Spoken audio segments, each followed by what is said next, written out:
Hi, I'm Jill. I'm a dollhouse miniaturist of 30 years, and I started this channel to show people how I meet miniature dollhouse challenges. So let's go and see what I'm up to today.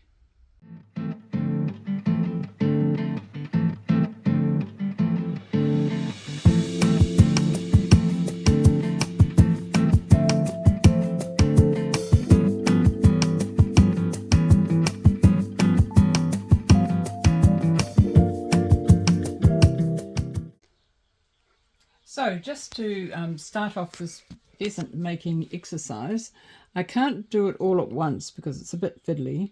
So I'm just going to get Roger to do some little shots every now and again. And I've just got a whole lot of these feathers here that I've collected up over the years. There's no pheasant feathers in them because I haven't ever come across one, but there are lots of other little colourful birds and I'm starting to utilise their feathers.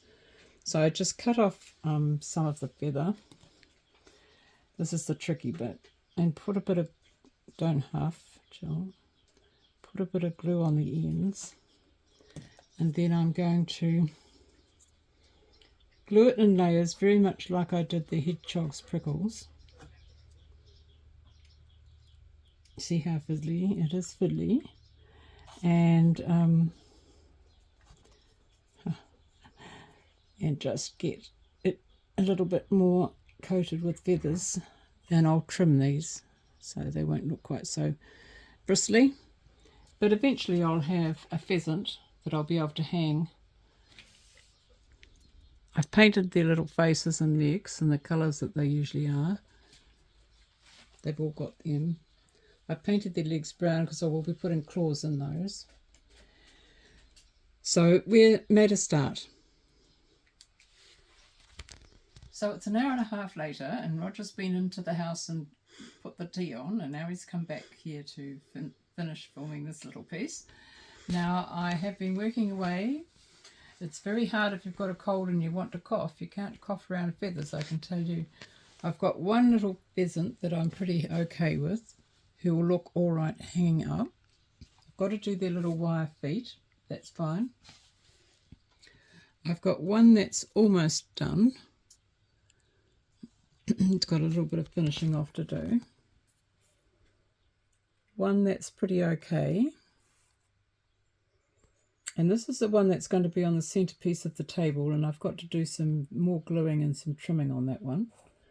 Now with the wings, I just thought I'd show you a good way to do wings is you cut the shape of a wing, glue the feather across it, and then when it's dry, cut round the shape. Well, I'm only cutting around the top of it, and then I can actually glue the wing on and it looks more like a wing. So that's how it'll look when it's glued on. I'm not going to do that in front of you because it'll just probably come off on my fingers. Now in this exercise I've been happy to abase myself in order to motivate you to do something new. I mean, don't ever be afraid to do something new, and I've never done anything like this before, and I know a friend of mine does beautiful peacocks and she's probably shaking her head in despair watching me doing this, but it's all just good fun, and I'm just going to keep going at it until I've got them looking like I think they should look, which could be another hour or so. Now you can see I've started to put some food together for the for Thomas and Elizabeth's table, the kitchen table. There's a boar head and there's lots of goodies there, and then the peacock, the pheasant will be a centerpiece of it. And I'm even going to put real wine in the flask. I think I'll put real wine in that. So I think these are all indicative of what people would eat in the Tudor times. I've done quite a bit of research on it, and it looks like that's okay. So tomorrow I'll set up the dinner table.